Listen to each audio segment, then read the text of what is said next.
بسم الله الرحمن الرحیم. الحمد لله و الصلاة و السلام علی رسول الله و علی آله و صحبه و موالاه. ما بعد، السلام علیکم و رحمت الله و برکاته. برادران و خواهران بزرگوار، خوشحالم که باز هم در خدمت شما بزرگواران و عزیزان قرار دارم. دوستان گرامی، در این یکی دو روز ویدیویی نشر شده از جناب والی صاحب کابل که با هم دیگر ویدیوشان را میبینیم، بعد ان شاء الله تعلیقی خواهیم داشت. دا خوارج دا جهنم سپی دا وابیان دا سلفیان دا خلک راته پیدا کړي دي. اوس نو دغه د داعشانو په نامه چې ودا څو کاله چې اسلامي اماراتو سره په جنگ دي، د دوی اعتراضونه چې شي دي، ولې دا کار کوي، ولې مو د کفارو سره خبرې وکړې، ولې مو سوله ورسره وکړله، ولې د کفارو سره ناسته کوي. هلکه د کفارو سره خبرې کول اوس ناروا دي، د الله رسول نه دي کړي. په صلح د حدیبیې کې نبي علیه السلام د چا سره ناست؟ دغه د مقاومت په نامه اصلي کې بغاوت او یا د خوارج د سلفیان وابیان او داعشان دغه دوی ډلې کفارو خدا کوشش وکړي چې بس اسمان ته به مو پورته کو، وطن به مو سره زر سي، د امریکا او د افغانستان په فرق نه، د افغانستان څخه به کوچنی امریکا در جوړه کو. په دغه درواغو په دغه خطا ایستلو خو مقصد ته نه ورسېدل. په دې پوه شو چې دا مسلمانان دي په اسلام خوا بدیږي. دا ډله چې د خوارجو ده چې هغه دغه عقیده لري چې ما سوا د خپل ځان څخه بل څوک په دنیا کې مسلمان نه وي، مرتکب د کبیره کافر بولي، چې منبع او منشأ هغه سلفیت او وهابیت دي. دا ډله هم داسې ده، دا بیا تر نورو دوو ډلو ډېره جرأتمنه ده د مسلمانانو په وژلو کې. او زموږ ستاسې د دې مبارکې سلسلې اسلامي هغه خلفای راشدینو کې بعضې مشران هم د دې د لاسه په شهادت رسېدلي دي، لکه حضرت عثمان امیر المؤمنین رضی الله تعالی عنه، حضرت عمر، حضرت علی رضی الله تعالی عنه. دې ظالمانو هم دا په شهادت رسېدلي. بله دوستان عزیز، ویدیو را دیدید. ایشان یک سری صحبت هایی میکنن که وابیان، سلفیان، داعشیان اینها کلاب النار هستن یا سگهای جهنمن و خلاصه یک سری حرفایی که شما دیدید و اینها با امارت مشکل دارن و خلاصه با ما جنگیدن، سالها جنگیدن و فلان کردن و این کردن و آن کردن. ببینید دوستان گرانقدر، از روزی که امارت سر کار آمده یک سری افراد یعنی آمدن یک سری حرفای گفتن و ما بارها این حرفا را به بزرگانشان رساندیم، من بقیه دوستان رساندیم که آیا واقعا این سیاست شماست بر علیه کسایی که به نام سلفی هستند و شما میبینید که روزانه کشته میشن، روزانه به زندان برده میشن، تهدید میشن، باعث میشه که کشور رو ترک بکنن و الی آخر، یعنی یک سری مسائلی که اتفاق افتاده.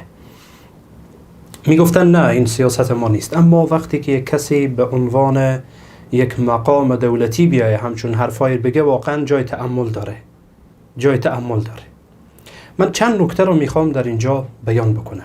اولا، چیزی به نام وهابیت وجود خارجی نداره. این که شما در مدارس خواندید یا در مدارسی برایتان گفته شده که چیزی به نام وهابیت وجود خارجی داره، من چالش میدم همه کسایی که هستن، همه کسایی که مخالف این دیدگاه هستن، مذهبی را برای من معرفی بکنن به نام وهابیت. بله، اون وهابیتی که در قرن دوم هجری بود، گروهی از خوارج و از بین رفتن، اونها رو من نمیگم، عبدالوهاب ابن عبدالرحمن ابن رستم، اونها که کارشان تمام شد و رفتن دنبال کارشان. نه، چیزی به نام وهابیتی که در این اواخر به وجود آمده باشه، چیزی به نام وهابیت که باز خاصتا نسبت داده بشه، حالا چی به شیخ محمد ابن عبدالوهاب، چی به شیخ الاسلام ابن تیمیه قبلش، این در واقع مذهبی نیست و این مخالفین این دیدگاه را بر مخالفینشان میزنن و شما میدانید که اولین بار، یعنی یا میشه گفت که این خصوصا بعد از زمانی که یعنی انگلیس در سرزمین در شبه قاره هند آمد، حتی بر بسیار از علمای دیوبند نسبت داده شده. حالا شما مثلا بعضی از کلام علمای دیوبند را مطالعه کنید، متوجه میشید، یعنی علمایی که در اون زمان بودن، میبینیم که بر اونها همین نسبت داده شده بوده و یک ساخته دشمنان بود بر علیه مخالفینشان. اما بحث سلفیت، خب سلفیت به عنوان یک حزب وجود نداره. بله، کسایی که اتباع کتاب و سنت میکنن بر اساس فهم جمهور سلف، بله درسته. این حالا شما به اونها سلفی میگید، هر نامی که میگذارید سلفی میگید یا هر چیزی، یا کسی خودش را سلفی میگه تحت این عنوان اگر باشه، درسته. اما اینها رو سگهای جهنمی خواندن والله ظلمه. چطور شما یعنی جرأت میکنید این حرف رو میگید به کسی که اتباع کتاب و سنت میکنه بر اساس فهم سلف صالح، و بعد شما میاد یک سری مسائل تکرار کردید در اینجا که اینها تکفیری هستن و اینها عموم مسلمان ها رو تکفیر میکنن، اینها به گناه کبیره افراد رو تکفیر میکنن. اینها خب اصلا میفهمید که اینها به این افرادی که شما به اونها سلفی میگید سنخیت نداره، هیچ ارتباطی نداره. یعنی من نمیدونم شما درباره کی دارید صحبت میکنید. یک روز نشستید با اینها صحبتی کردید، اعتقاد و باورشان را واقعا مطالعه دارید، یا این کار چی در مدرسه یا اساتیدتان برایتان گفتن همان چیز را قبول میکنید؟ منم در مدارس دینی درس خواندم، میدونم که بعضی از اساتید متاسفانه همینطور هوایی چیزهایی را به خوردتان میدن. اما واقعا تحقیق کردید؟ واقعا تحقیق کردید این چیزها را؟ منم از اساتیدم چیزهای شنیدم و چیزهایی میشنیدم که والله تعجب میکنید. تعجب میکردم. یعنی یکی از اساتیدم واضح برای من میگفت که یکی از نشانه های وهابیا به اصطلاح اون استاد الله متعال حفظش کنه، به هر حال استادم بود، حالا میگفت که یکی از نشانه های وهابیا اینه که آیات قرآن و احادیث زیاد حفظ داره. متوجه هستید؟ شبیه این یعنی حرفای ما زیاد شنیدیم، ولی وقتی که تحقیق کردیم دیدیم واقعیت نداره، اکثرشان واقعیت نداره. امیدواریم شما هم تحقیق بیشتر بکنید پیرامون این مسائل، تحقیق بیشتر بکنید. این یک موضوع. مسئله دیگری که شما آمدید افراد دوله را ارتباط میدید به سلفیت، این واقعا یک ظلمه. ببینید اونها اگر خودشان را انتساب میکنن به این دیدگاه اون بحث جدایی، اما شما نمیتونید که همه سلفی ها را بگید نه شما هم مانند دیدگاه جریان یا حرکت دوله دارید. اصلا اینها کی بودن؟ یعنی در افغانستان چطور به وجود آمدن؟ حرکت دوله چطور به وجود آمد؟ بیشتر قومندانان خودتان بودن که از شما جدا شدن. در زمانی که جمهوریت بود از شما جدا شدن، دوستانتان بودن و به خاطر این شما با اونها مشکل سیاسی دارید. خواهش میکنم این را بهانه نکنید برای کوبیدن و برای در هم کوبیدن علمای سلفی و دعوتگران سلفی. خواهش میکنم کمی دیدتان را باز کنید و این را بهانه نسازید برای سرکوب کردن اینها. اینها جز همین جامعه هستند و چی بسا اینها در برابر دموکراسی از نظر فرهنگی بیشتر از شما فعالیت کردن. این جزایشان نیست که شما بیاید اونها را بکشید، ببندید، بزنید، اینطور سر منبر علنی بر علیشان هر چی دلتان میخواد بگید، دودشنامشان بدید، بد و بیرا بگید برایشان، اگر دستتان رسید اونها را بکشید یا اونها را تهدید کنید و از کشور خارج کنید و کشورشان را ترک کنن. یعنی چی؟ شما چون این حق دارید؟ آیا شرعاً حق دارید که یک نفر را در داخل کشورش امنیتش را خراب بکنید که مجبور بشه از کشورش خارج بشه، از خانوادهش دور بشه، از دوستانش دور بشه؟ آیا شرعاً و قانوناً این حق برای شما هست؟ با این حرفها فکر نمی کنید که شما دارید یعنی آب با آسیا به دشمن میرزید؟ از طرف دیگر اگر قرار بر این باشه که چون جماعت دوله خودشان را حالا اونها سلفی میگن، اونها خودشان را سلفی میگن چون سلفیت قبل از اینکه دوله به وجود بیاد، قبل از اینکه اصلا این افکار باشه وجود داشته. اتباع کتاب و سنت بر اساس فهم سلف صالح یا جمهور سلف صالح. بعد کدام عالم سلفی، کدام دعوتگر سلفی با وجودی که شما یعنی افرادتان متاسفانه زیر مجموعه ایتان، حالا نمیگم شما مستقیم شما را متهم بسازم، از افرادی که منتسب به شماها هستند کشتند، بستند، تهدید کردند، تا امروز تهدید میکنن، حتی اونها را مهاجر ساختن، از کشورشان فرار کردن، رفتن به کشورهای دیگر پناهنده شدن، باز هم بر علیه شما اعلان خروج نکردن و اعلان خروج نمیکنن چون این منهجشان نیست. اینها هم درد کشیده هستن از استعمار، درد کشیده هستن از دموکراسی. چطور شما از الله بترسید؟ چطور یعنی واقعا شما یعنی جرأت میکنید این حرفا رو نسبت میدید به یک طایفه، به یک گروه و به یک جماعتی که اونها دنبال صلحن، دنبال آرامشن، میخوان در کشورشان زندگی بکنن؟ شما یعنی حق این رو ندارید که تفتیش عقاید مردم رو بکنید و مردم رو مجبور کنید که مانند شما فکر بکنن. اون زمان گذشته.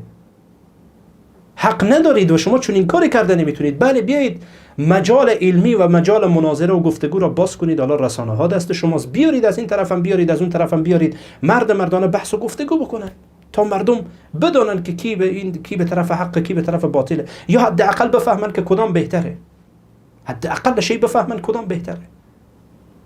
اما این که شما مردم را مجبور کنید که مانند شما فکر کنند و الا اینکه یا باید کشته بشن یا کشور را ترک کنند، واقعا این ظلمه.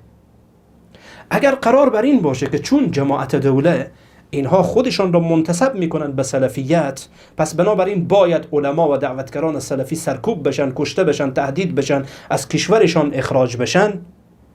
اگر قرار بر اینه، خب امروز مقاومتی که به اصطلاح حالا جبهه مقاومتی که به این مقاومت میگن خودشان را، خب اینها هم احنافن، حنفی هستن، خودشان رو حنفی میگن. کدام اینها آمده گفته من سلفی هستن؟ شاید اگر باشه بسیار محدود. حتی علمایشان و کسایی که در کنارشان هستن میگن که ما حنفی هستیم. حتی خود آقای غنی رئیس جمهوریت بود، مگر نمیگفت من حنفی هستم؟ مگر در پارلمان بزرگان نمیگفتن ما حنفی هستیم؟ در وزارت ها کدام وزارتخانه کدام وزیر گفته من سلفی هستم؟ مگر نمیگفتن ما حنفی هستیم؟ مگر محاکم به دست احناف نبود؟ چی ربطی داره؟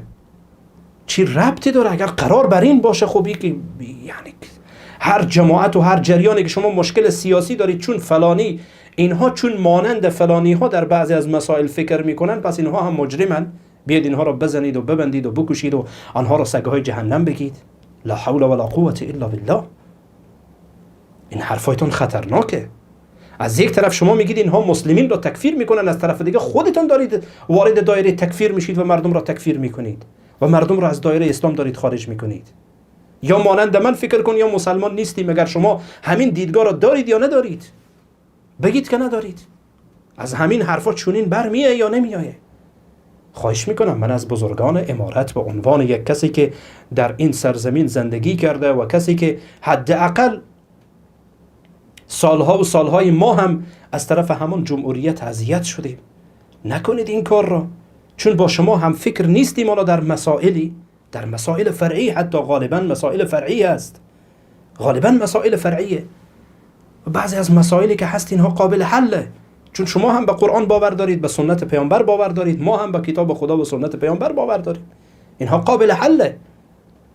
این قرار بر این نمیشه که تو من رو تهدید بکنی، بعد و بیرا بگی، سگ جهنم بگی، من رو تکفیر بکنی و بعد بگی اینها تکفیر میکنن. این خودش تکفیر نیست مگر چیست؟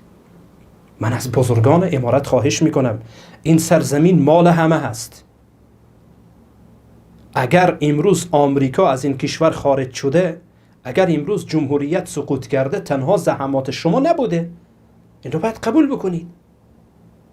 اگر فرهنگ سازی نمیشد این جامعه، فرهنگ سازی نمیشد، شاید از این حرفای من حالا سکولارها سوء استفاده بکنن، اگر فرهنگ سازی نمیشد مردم شما را با کفش میزدن، بیرون میکردن از این سرزمین. حالا شما میتوانستید 1 سال حکومت بکنید؟ قدر این افراد را بدانید، قدر افرادی که مردم را بیدار ساختن، ملت را بیدار ساختن، متوجه فرهنگ غرب کردن، متوجه استعمار کردن. همین ها بودن که در زمان جمهوریت هم به زندان بودن. امروز شما میگید که اینها دست ساخته آمریکا هستن. چه ربطی با آمریکا داره؟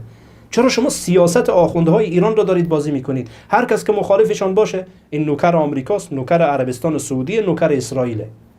چرا این سیاست دارید شما تکرار میکنید؟ قرار نیست که هر کس با شما مخالفت فکری هم داشت نوکر آمریکا باشه، نوکر اسرائیل باشه، نوکر فلان باشه، نوکر این باشه، نوکر اون باشه. اگر شما میگید که روی مسائل روی شما ترکیز دارن و با شما مخالفت دارن، اونها مسائل سیاسی است که من عرض کردم به خدمتتان.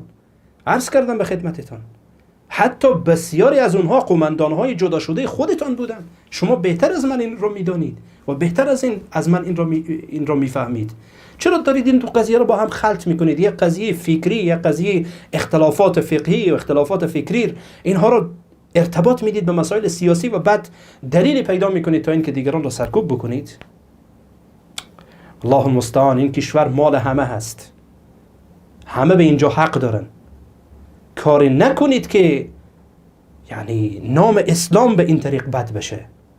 امروز سکولارها دهانشان بازه بر علیه همه کسانی که بر علیه جمهوریت مخالفت میکردن و مبارزه میکردن و حتی در زندانهای جمهوریت به سر میبردن.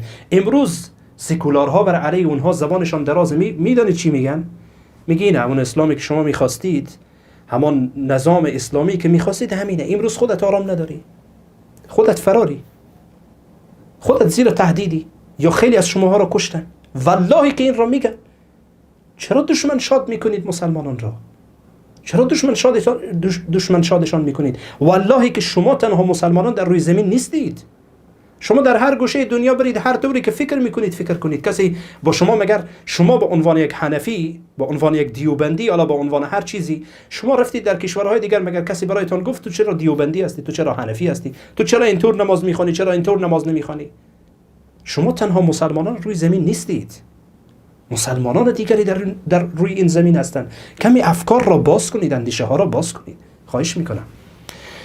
جزاکم الله خیرا و بارک الله فیکم. امیدوارم که این ویدیوی من را به جناب والی کابل برسانید و ایشان حرفا را بشنون. حتما ایشان فارسی میدانند، من چون پشتو نمیدانم، یعنی ای کاش میدانستم، وگرنه با پشتو این حرفا را میگفتم. و به سران و بزرگان امارت این حرفا را برسانید. خواهش میکنم. با عنوان یک برادر کوچکتان از شما خواهش دارم که این سرزمین را به این وضعیت نکشانید، چون تلک الایام نداولها بین الناس. نکنید کاری که فردا خدای نخواسته وضعیت خیلی بدتر از این بشه، پس دوباره سرنوشت این ملت به دست سکولار و به دست دموکرات و به دست بیدین بیفته. نکنید. برادران مسلمانتان را از کنارتان دور نکنید. برادران مسلمانتان را سرکوب نکنید. حداقل بگذارید آزاد در کشور خود زندگی کنند. با این افکار و با این تعصب نمی شود. اداره یک حکومت با این تعصب نمیشه. اداره یک کشور با این تعصب نمیشه. جزاکم الله خیرا و بارک الله فیکم. در حفظ و پناه الله باشید. السلام علیکم و رحمت الله و برکاته.